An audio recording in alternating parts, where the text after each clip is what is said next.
है कि भगवान के प्रिय फूल को चढ़ाने से शिव जी शीघ्र प्रसन्न होते हैं।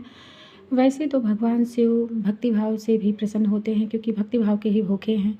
वैसे तो भगवान शिव एक बेलपत्र मात्र से भी प्रसन्न हो जाते हैं, लेकिन क्या हम जानते हैं कि शिव जी को अधिकतम कौन कौन से फूल चढ़ाए जाते हैं और कौन से फूल अधिक प्रिय हैं।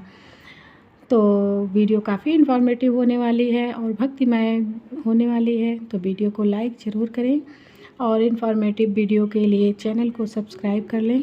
तो हेलो फ्रेंड, धतूरा का नाम सुनकर शिव जी की सबसे पहले याद आती है, क्योंकि सबसे प्रिय है शंकर जी का। वैसे भी तो धतूरे का पौधा घर के आसपास लगाना चाहिए, शुभ माना जाता है, और धतूरे के फल को भी चढ़ाया जाता है, और धतूरे के फल को भी चढ़ाने से शिव जी अति प्रसन्न होते हैं। साथ ही इसकी जड़ को भी घर में लाकर रखना चाहिए, ये भी बहुत शुभ माना जाता है, और इसको रखने से घर की सारी विपत्तियों से मुक्ति मिलती है। साथ ही साथ घर में सर्प भी नहीं आते हैं, अगर आएंगे भी तो नुकसान नहीं कर पाएंगे। धतूरा के कई सारे औषधीय गुण भी पाए जाते हैं। दूसरा फूल है शिव जी को अति प्रिय है, जो कि वो है मदार या अकवन भी इसे कहा जाता है, और यह फूल उगाया भी जाता है। इसके भी औषधीय गुण मिलते हैं। यह भी 2 रंग का पाया जाता है। यह मदार जो होता है सफ़ेद और नीले रंग का भी हमें देखने को मिलता है।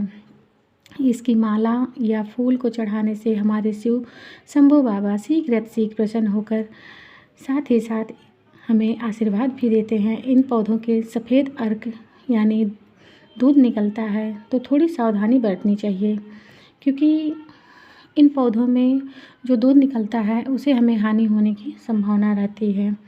तो इस प्रकार अकवन के फूल की पत्ती को भी चढ़ाया जाता है।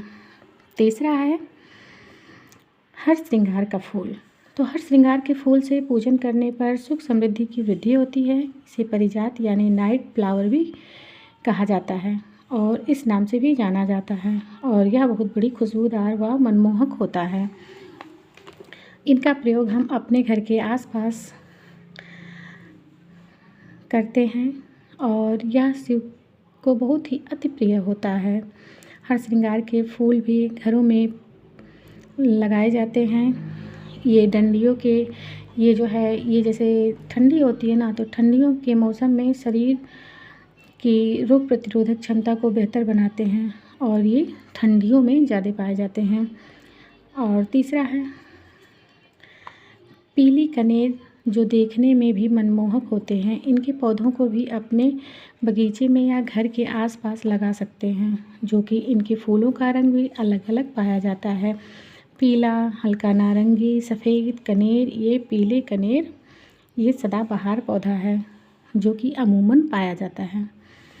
पीली कनेर शिव जी को अत्यंत प्रिय है। इनसे भी सफ़ेद दूध निकलता है। इनसे थोड़ी सावधानी बरतने की ज़रूरत होती है। इनके पौधे जो हैं कम ऊंचाई वाले होते हैं। इनमें से पीली कनेर को चढ़ाने से शिव अति प्रसन्न होते हैं, तथा इनके दूध को आँखों में जाने से बचाएं, क्योंकि ये जहरीले होते हैं। क्योंकि इनके दूध जो होते हैं वह हमारी आँखों के लिए बहुत ही नुकसानदायक होते हैं, तो इसलिए हमें इनसे बच कर के रहना चाहिए। और 5वां फूल है गुड़हल के फूल, जो कि ये बहुत ही माता यानी पार्वती माता को बहुत ही अति प्रिय है। तो इनके भी कई प्रकार के प्लांट होते हैं। इनके भी कई कलर होते हैं, कई रंगों में पाए जाते हैं। ये पीला, लाल, गुलाबी, सफ़ेद, बैंगनी, इसे चाइना रोज के नाम से भी जाना जाता है। और इनमें से सफ़ेद और लाल गुड़हल चढ़ाने का विशेष महत्व होता है, और इसकी विशेष मान्यता भी है। हर मौसम में पाए जाते हैं। ऐसी मान्यता है कि पार्वती जी को गुड़हल के फूल अति प्रिय हैं, यानी मैंने कहा ना कि माता जी को बहुत प्रिय हैं। तो और जो है शिव शंभू जो हैं अर्धनारीश्वर भी माने जाते हैं। तो इसके लिए हम सच्चे मन से लाल गुड़हल के फूल को चढ़ाएं तो शिव जी अति प्रसन्न होते हैं और हमारी मनोकामना को पूरी करते हैं। शीघ्र ये पौधे जो हैं छोटे रूप से ही फूल देना स्टार्ट कर देते हैं। इनको अपनी बालकनी या गार्डन में भी लगा सकते हैं आप। और 6वां फूल है अपराजिता। अपराजिता फूल जो कि बहुत ही सुंदर मनमोहक होती है, यह खुशबूदार भी होती है और उसी के साथ साथ में बहुत खूबसूरत भी होती है। और ये नीले रंग के फूल अपराजिता के रूप में पाए जाते हैं, जो कि शनिदेव और शिव शंभू जी को चढ़ाए जाते हैं। इससे शनिदेव भी अति प्रसन्न होते हैं और शिव जी भी अति प्रसन्न होते हैं और आपकी मनोकामना को पूरा करते हैं। तो इसके लिए इसे शिव बाबा को चढ़ाया जाता है। अपराजिता को बटरफ्लाई के रूप में भी जानते हैं। अपराजिता का वृक्ष झाड़ीदार होता है और ये कोमल भी होते हैं। इनके फूल जो हैं वर्षा ऋतु में आते हैं। इनके आकार जो होते हैं, फूलों का आकार गाय के कान का आकार का होता है, इसलिए इनको गोकर्णी भी कहा जाता है। इनका रंग सफ़ेद और नीले रंग के होते हैं। मुख्यतः ये नीले रंग के ही पाए जाते हैं, दोनों मिक्स करके इसमें ये फूल पाए जाते हैं। इसे आकर्षक फूलों के कारण फूलों के बीच में लगाया जाता है। इनके पौधों से पॉजिटिविटी भी आती है और हमारे घर के लिए शुभ माने जाते हैं और ये शिव जी को अति प्रिय भी माने जाते हैं। मोगरा का फूल जो कि सफ़ेद और सुंदर होता है, इसे चमेली भी कहा जाता है। मोगरा का फूल बहुत ही खुशबूदार होता है, जो कि शिव जी को अर्पित करने से वाहन सुख मिलता है और इससे माला के रूप में गुथकर शिव जी के सजावट के रूप में भी आता है। मोगरा के फूल जो होते हैं 8 से 10 इंच के गमले में भी लगाए जाते हैं। इससे सुगंधित तेल व परफ्यूम भी बनाए जाते हैं। मोगरा या चमेली का पौधा भी घर में लगाना शुभ माना जाता है। और भगवान शिव जी के भजन में भी तो अक्सर करके हम सुनते हैं चंपा चमेली सुनने को मिलता है उनके भजन में। तो हम बात करेंगे जो कि है चंपा फूल, जिसे प्लूमेरिया भी कहते हैं। इसे इंग्लिश में प्लूमेरिया भी कहते हैं। चंपा जो होता है बहुत ही खूबसूरत मनमोहक प्लांट होते हैं, जिन्हें हम अपने बगीचे में लगा सकते हैं। अब बात करते हैं नीले कंठ माले की, यानी सर्वशक्तिमान शिव जी को काफ़ी प्रिय है। ब्लू वाटर लिली, इसे ब्लू वाटर लिली या जल कुमुदनी भी बोलते हैं। नील कमल को इंडियन ब्लू लोटस भी कहा जाता है और ये पानी में ही खिलते हैं। समस्त फूलों में नीले रंग के कमल होते हैं। जल कुमुदनी भी अर्पित कर सकते हैं और एक पुष्प है जिसे थुम्भी या बहु फूल भी कहते हैं। ये छोटे छोटे आकार के होते हैं। इन्हें प्रेम फूल भी कहा जाता है। इनकी पत्तियों से कई सारी दवाइयाँ भी बन जाती हैं। तो दोस्तों, भक्ति भाव के साथ विज्ञान का भी सामंजस्य मिलता है, क्योंकि भक्ति भाव तो अपनी जगह पे है और विज्ञान का सामंजस्य जो है वो अपनी जगह पे होता है, लेकिन दोनों का मिला करके ये बन जाता है भक्ति भावना के साथ में।